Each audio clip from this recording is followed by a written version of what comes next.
Okay, here's that roast I made yesterday.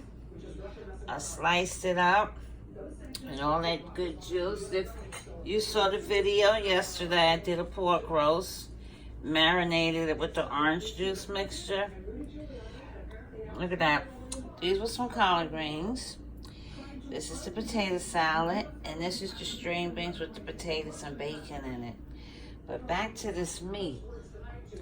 It is so tender, and it's so juicy. I mean, it'll melt in your mouth. Look at that. You can see the seasons on it, right? When I tell you this is good, y'all,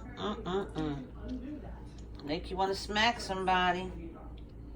And in the potato salad, I just used, I took my onions and my peppers and some robust Italian seasoning, and I put it in the Ninja, and then I put it in the potatoes.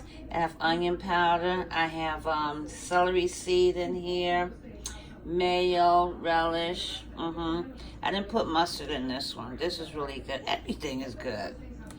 That's the last of that. You can tell we've been getting down, right? And you know I did a number there. And there you have it. But this was a nice big roast, and the recipe and the tutorial is already on the Facebook in the Kitchen with Cindy. And I'm going to load all of this up on YouTube, okay? All right.